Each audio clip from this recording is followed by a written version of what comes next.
class, ang discussion ko for today is about basic electrical terminology with sample solving. So, shout out sa lahat ng estudyante ko na Instrumentation and Control Engineering, mga masisipag kong estudyante. Shout out din sa lahat ng Electrical Engineering student. So, ang una nating discussion is about charge. So, when we say charge, ang symbol niya is capital Q.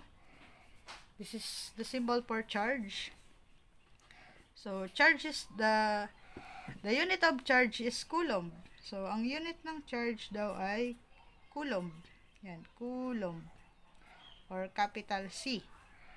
So, si Coulomb, yung pag naulan, naglaba ka, tapos sinampay mo sa loob ng bahay, Coulomb yun. So, joke lang yan, joke. So, sabi dito, ang 1 coulomb daw, ang 1 coulomb ay equal kay 1 ampere second. So, para makakuha ka ng unit na coulomb, that is equal daw kay 1 ampere second. So, saan galing yan? So, galing yan doon sa formula na charge equals current times time. Okay? So, ang unit ni current is ampere, tapos dapat ang unit ng time ay seconds. So, yung ampere second equal kay coulomb. So, unit ng charge. Okay? So, galing yan kay, hindi ako nagkakamali, Charles Augustin de Coulomb. Yan. So, meron din daw tayong conversion na 1 coulomb equal kay 6.24 times 10 to the 18 electrons. So, sa isang coulomb ay merong 6.24 times 10 to the 18 electrons. Okay? Yun yung dami ng electron sa isang coulomb. So, yung atin namang electron, meron siyang charge na constant, nasa calcu. Kung gusto nyong makuha yung charge ni electron, take note, electron is the negative charge particle. Pag siya ay nag-move, nagkaroon ng flow ng electron, siya yung nagiging current. Okay? So, ship 7 or ship constant 23 equals. So, ito yung charge ni electron. 1.602176487 times 10 to the negative 19. Okay?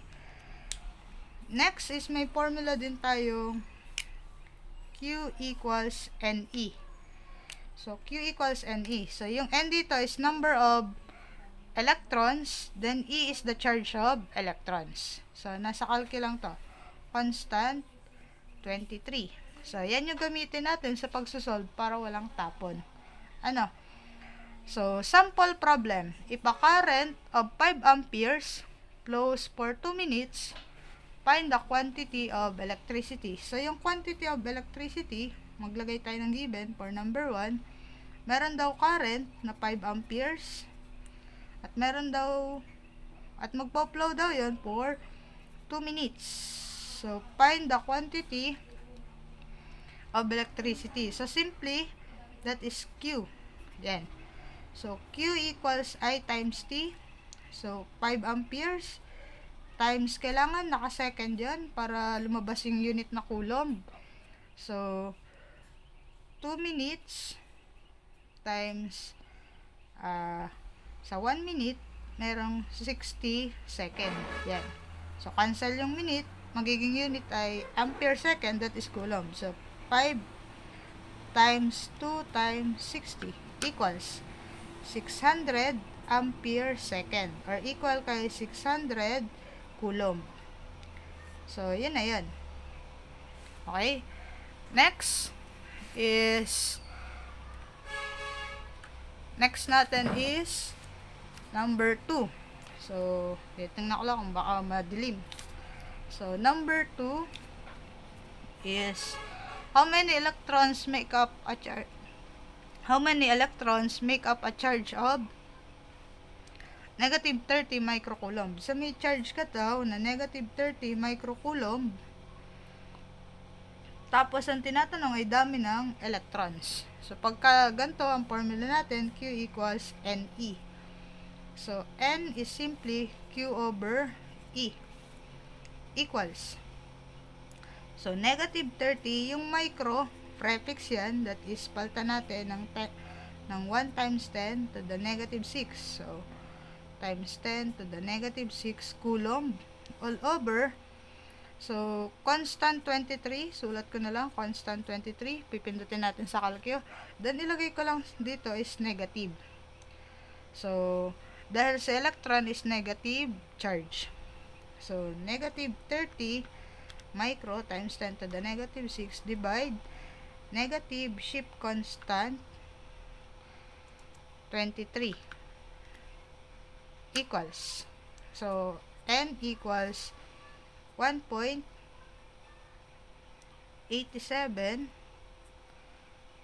24 52 84 52894, sorry, 894 times 10 to the 14.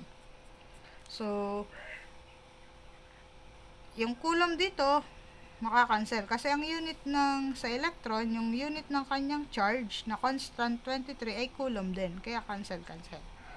So, ito yung number of electrons. Yan. Next, for number 3. Yan.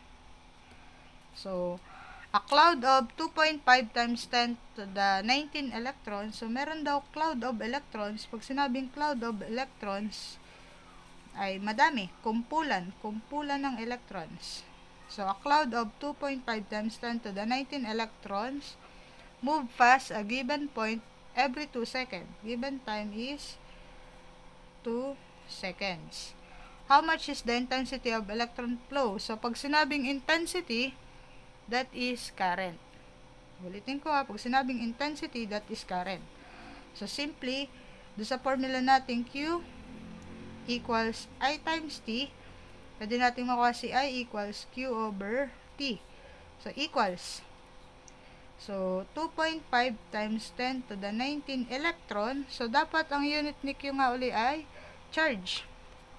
Dapat ang unit mo ay charge. Yan. Charge. Yan, kaliwain natin. Yan, charge. So, ito, naka-electron pa. So, kaya meron tayong conversion kanina. Times 6.24 times 10 to the 18 electron ay 1 charge. Yung conversion kung binanggit kanina at sinulat kanina. Ito yan. All over, given time ay 2 seconds. So, cancel yung electron. So, ang matitira dapat ay coulomb per second para siya maging ampere.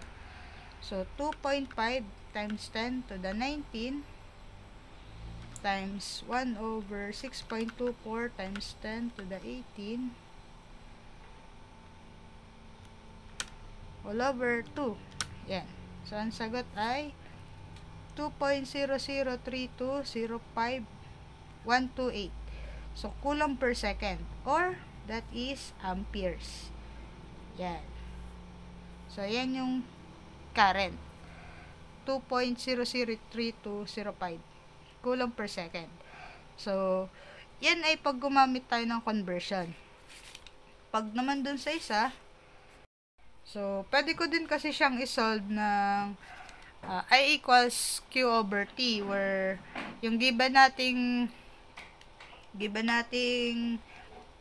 2.5 times 10 to the 19 electron. Yung electron dito, paltan mo lang siya ng constant 23 sa calcu. Okay? So, ibig sabihin, pag pinrest mo to, 2.5 times 10 to the 19 times constant 23. So, kanina, ginamit ko si electron as negative charge para makancel natin yung negative dun sa negative 30 micro coulomb. So, ngayon, pwede naman yung lagyan ng negative, kaso magne-negative yung current. Ay, di gagawin natin absolute value. Okay? Yan. Tama naman, nagne-negative si current, pero yun ay representation lang ng kanyang direction. So, yung mga negative sign kasi, yan ay representation ng direction. Or, ibig sabihin, mali lang yung iyong assumption. Yan. So, pag tayo nag-a-assume, madalas mali. Okay. So, divide natin ng 2 seconds. So, pindutin natin sa calcu. 2.5 times 10 to the 19 times shift constant, 23. Di-disregard ko na yung negative. Absolute value equals divide 2. Yan. So, halos parehas din ang sagot. I equals 2.00272.0609 amperes. Yan. So, ma'am, bakit po parang magkaiba ng decimal place kanina? So, okay lang yan. Dahil yung conversion natin ay may tapon. Hindi siya fix yung 6.24 times 10 to the 18 electron. Parang may putol na ata yan. So, kahit aling solution, either ito or itong isa, parehas lang yan. So, malapit naman yung sagot. 2.00, 2.00 din. Okay? Next is Coulomb's law of electrostatic. So, when we say electrostatic, yung ating mga charge, at rest lang yon. Kasi yung word na electrostatic, yung word na static sa mechanics, at rest lang yan. Yung electron natin ay sa electricity. So para sa mga charge. So, Coulomb's law of electrostatic, yung isa-solve natin ay mga at rest pang charge. Yan. So, si Coulomb's law of electrostatic ay equal kay force equals kq1 q2 over d squared. So, yung q1 q2 over d squared, kq1 q2 over d squared, ang formula ng Coulomb's law of electrostatic. So, ang hinahanap dyan ay force nung charge. Okay? So, kaya ang given dito ay q1, q2, dapat ang unit nila ay charge. Ang k ay constant value to, constant proportionality. Then, yung d is distance ng dalawang charge. So, halimbawa, this is charge 1, that is positive, and this is charge 2, negative. So, magre-react dahil nga tayo ay may tinatawag na doon sa ating charges, opposite charge attract, same charge repel. Yan. So, magre-react yung mga charges natin, yung reaction na yan in terms of force, tapos yung kanilang certain distance. So, kung tandaan nyo, kapares lang din to nung kay Newton's law of gravitation. Yun. Parang ganun. So, ang nandun naman ay F equals G M1 M2 over R squared. Yung G naman dun ay yung sa constant. So, mass 1, mass 2 over R squared. So, ito yung mga formula na nagbibigay ng clue kung bakit hindi tayo crush ng mga crush natin. Okay? So, example. Yan, example lang natin. So, F equals. Ang constant ni G, nasa calcu yan. Tingnan natin sa likod ng calcu. Yan, 39. Shift constant 39 equals. So, nasa calcu siya. Constant 39. Halimbawa, ang mass mo ay 50 kilograms. Ang mass ni crush mo, mas mabigat si crush mo. Kasi pag nasa tamang tao, nabubusog. Ganun ba yan? Pagpalagay 60 kilogram. All over distance. So, dahil ngayon ay pandemic, social distancing, magkalayo kayo ni crush. Pagpalagay ay 1,000 meters. Yan, ang layo niya ni crush. Okay, so ilagay natin sa calcu. Shift constant 39, yun yung value ng G. Times mass mo, 50. Times si crush, medyo mabigat kasi nga busog sa pagmamahal. times 60 equals, then divide natin sa distansya natin ngayon, social distancing is 1,000 squared equals, o ayan o, so 2.002284 times 10 to the negative 13. So yan yung force of attraction nyo ni Crush. Sobrang liit, negative 13. Okay, so wala talaga. O kaya, yan din yung nagbibigay ng clue kung bakit mahirap tumagal yung mga LDR. Kasi habang lumalayo yung distance, habang lumalaki yung distance, humihina yung force of attractions. So, pwede siya sa ating force sa rigid bodies, pwede din dito sa ating electrostatic. So, diniscuss ko lang na dun din nakuha yung parehas na formula. Ari lang ay in terms of charge, ari naman sa mga mass. Yan. So, malayo. Ang sagot nga din yan yung force of attraction yun ni Crush. 2.002284 times 10 to the negative 13 Newton. Malayo. Okay, so pagpalagay, nung may face-to-face pa, baka naman crush ka din ni Crush, hindi lang sinasabi sa'yo. Try nga natin. Shift constant 39 times 50 times 60, mas mo, mas ni Crush. So, hindi pa kayo social distancing nun. Nasa isang classroom lang kayo. Pagpalagay ay 1 meter lang ang inyong pagitan. 1 squared. 1 meter squared equals, o diba, 2.002284 times 10 to the negative 7 Newton. Yan yung force of attraction nyo ni Crush pag nasa isang room kayo. So, wala din. Malayo din. Times 10 to the negative 7. So, ayoko na. Okay. So, balik na tayo sa electrostatic. So, palitan natin to, electrostatic. So, formula nga uli. F equals KQ1 Q2 over D squared. So, value ni K, constant siya. Wala lang siya sa calcu. 9 times 10 to the 9 Newton meter squared per Coulomb squared. So, yan yung unit ni K, constant proportionality. So, kung hindi ako nagkakamali, kung sa calcu mo siya kukunin, siya ay 1 over 4 pi EO. So, type na natin. 1 over 4 shift pi times EO. Ang EO ay EO constant 32. Shift constant 32. Equals, ito, yan. So, 898755178. So, yan yung sadyang eksaktong value ni K. So, dahil mahirap sa uluhin, pag madaming numbers, inapproximate na siya na 9 times 10 to the 9. Unit Newton meter squared per Coulomb squared.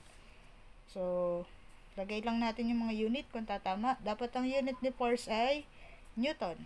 So, over Coulomb squared times unit ni charge ay Coulomb times yung isa din ay Coulomb all over distance ng dalawang charge kasi Q1 Q2 is meter then squared. So cancel magiging C times C is C squared. Yan. So babalik talaga yung unit ni force ay Newton. Okay, so tama. So sample problem ng electrostatic. A proton and an electron are separated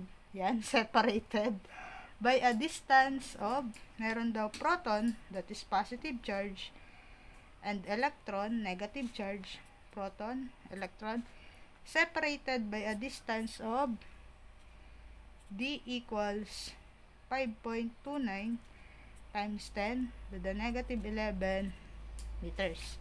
Calculate the electrostatic force between two charge. Yan. So, kung ilalagay natin sa formula, F equals simply K Q1, Q2 over D squared. So, walang problema kahit alin ang gamitin mong Q1, charge 1 at charge 2 dun sa dalawang charge.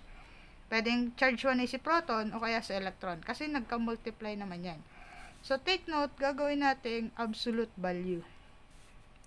Absolute value natin para hindi maka-apekto dun sa sagot. Dahil si electron is negative charge. Si absolute value lang natin. So, F. So, 9 times 10 to the 9. So, hindi ko na ilagay yung unit kasi napakita ko na naman dito yung cancellation of unit. Times Q1, charge ni proton ay same as electron. Positive lang si proton, negative si electron. So, ano ba ang charge ni electron? Shift constant 23. Yan. Equals. So, ito ang charge ni proton, positive lang. Same as charge ni electron.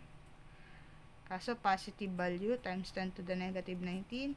Yan din lang ang sa electron, kaso negative charge. Constant 23. All over, sa absolute value natin, ang distance ay ito, 5.29 times 10 to the negative 11 meters. So, lagay natin. So, times yung dalawa, times 9 times 10 to the 9 all over 5.29 times 10 to the negative 11. Yun. So, ang force of attraction ng dalawang magka-separate na particles or charges is 4.3672 44888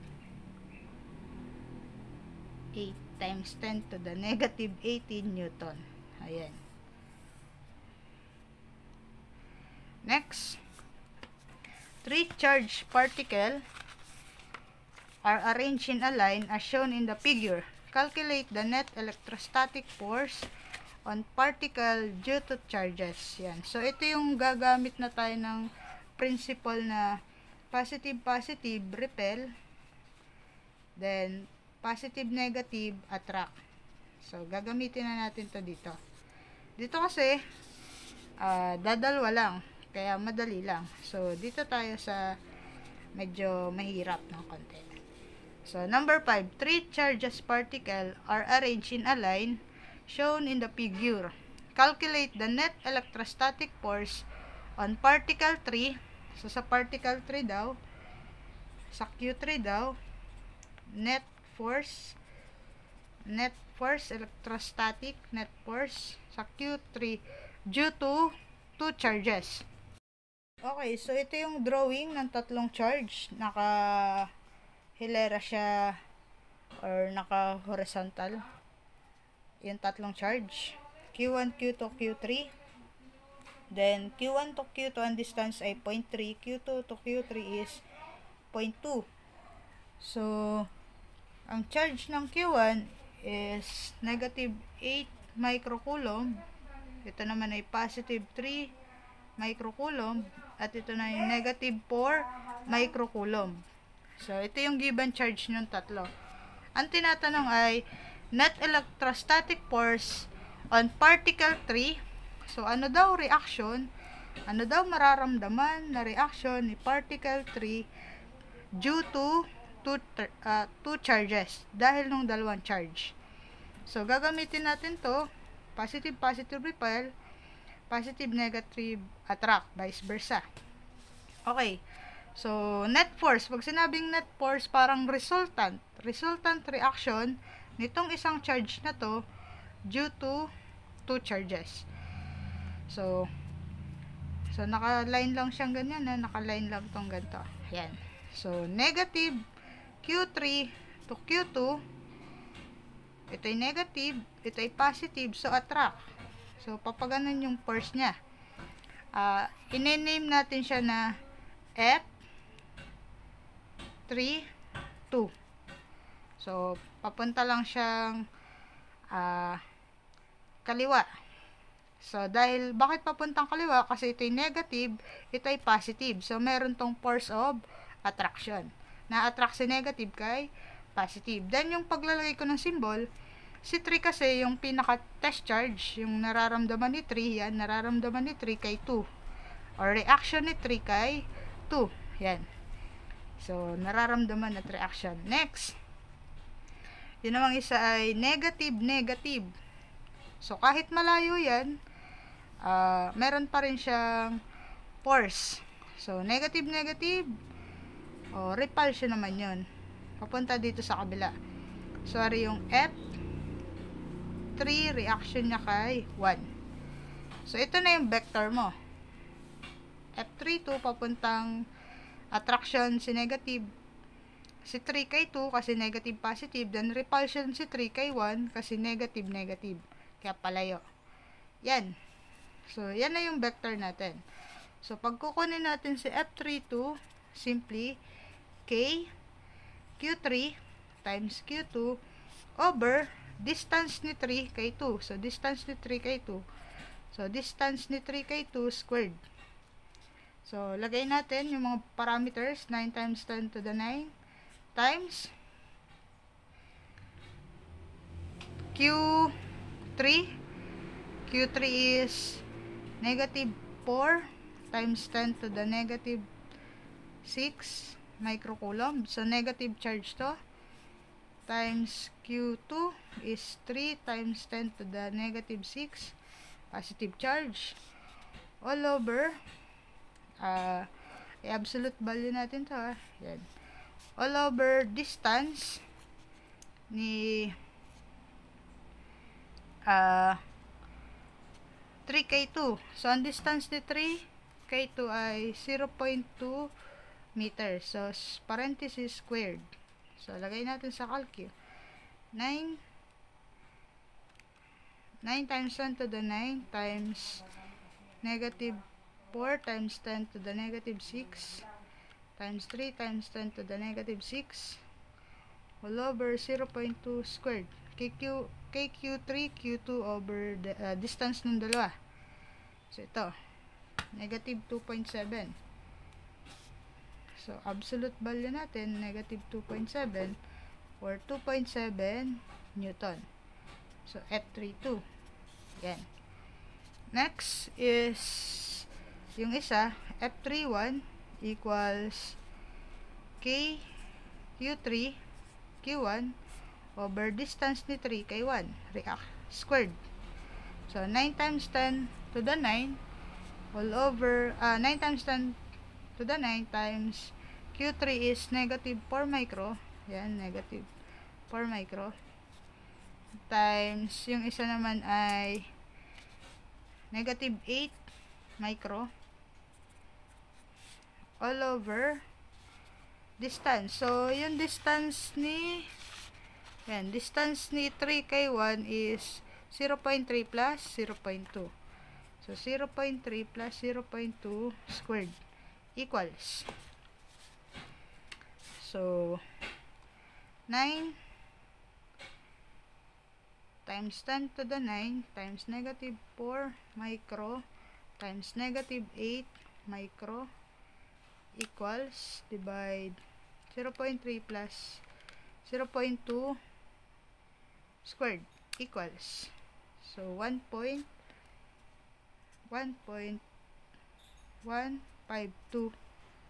Newton. So, that is F31.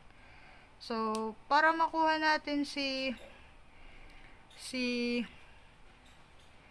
resultant, so, kung tandaan nyo sa mechanics, yan, gagamitin natin yung resultant. So, paano ba kunin si resultant?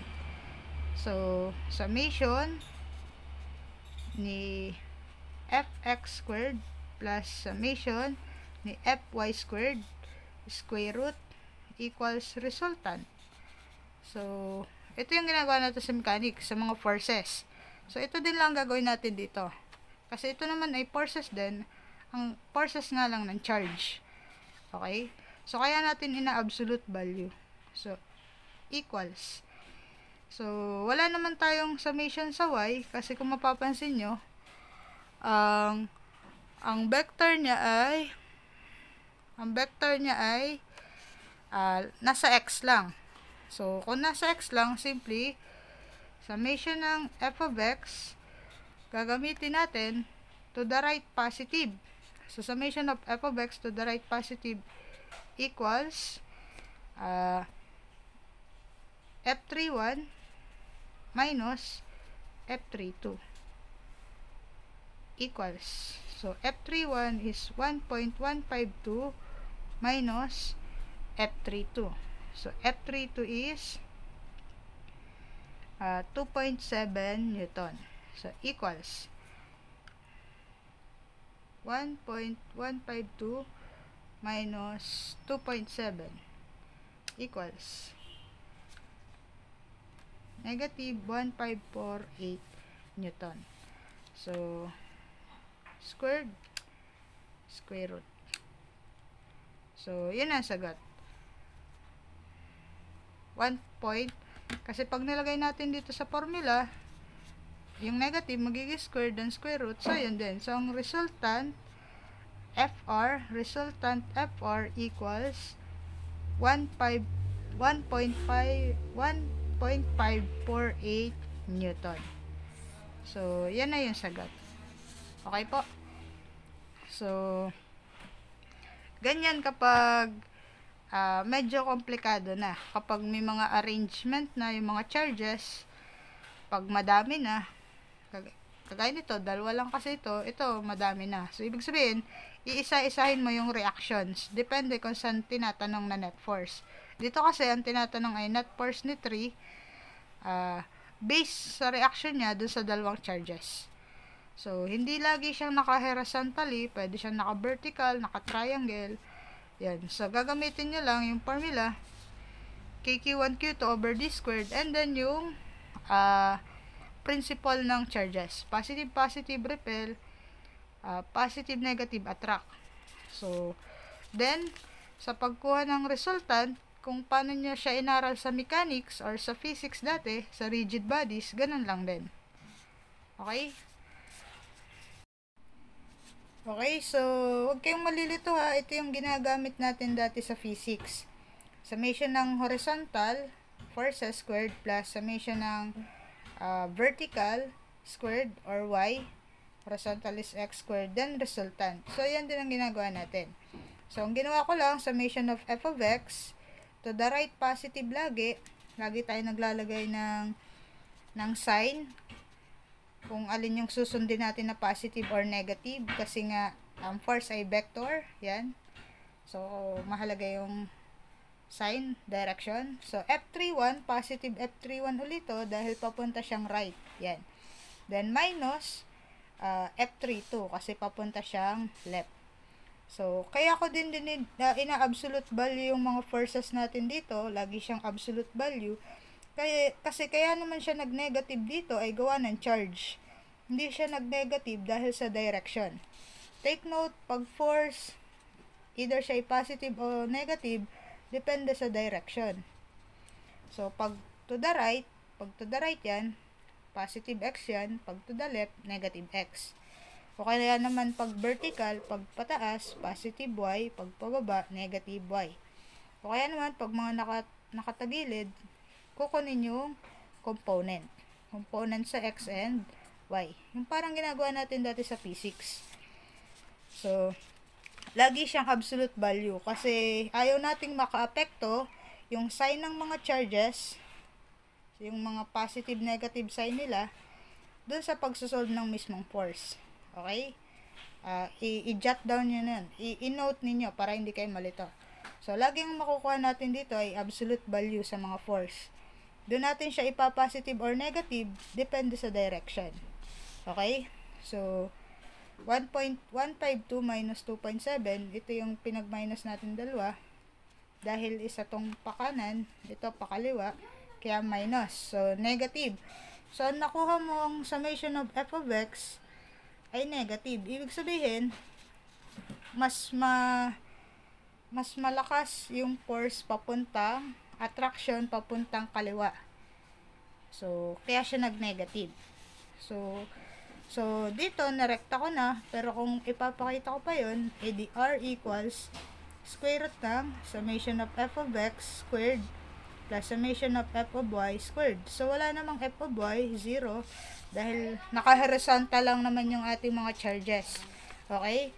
So, kaya, yun na din yung sagot. Kasi ito lang ang matitira. Square root ng negative 1.548 tapos naka-squared. So, yun din ang lalabas ng sagot. So, ito na yung force ng net force kay charge 3 base sa reaction niya dun sa dalawang charges. So, ganun lagi. So, titingnan niyo yung arrangement kasi minsan nagkakamali sa pagkuha ng distance. Okay? Then, ito, re-recall nyo lang yung ating inaral. Napakahalaga niyan. Yung inaral natin na sa resultant. So, lagi yan nagagamit. Either mechanics, sa electricity, sa physics. Okay, so next nating terminology is work, energy, and power. So, tapos na tayo kay charge. Then, electrostatic force, force ng charge. So, natapos ang discussion natin sa electrostatic force, then charges. Ang sunod nating discussion is about work, power, and energy. So, thank you guys and God bless. So, yung mga reminder ko, huwag niyong kakalimutan sa pagsusolve. Pag dito sa ating electrostatic force, mahalaga yung sign. Then, yung ating formula, huwag kakalimutan. The next meeting, next discussion pala, yung ating mga solving ng work, power, energy, and all about resistance and circuits. So, thank you and God bless. Bye-bye.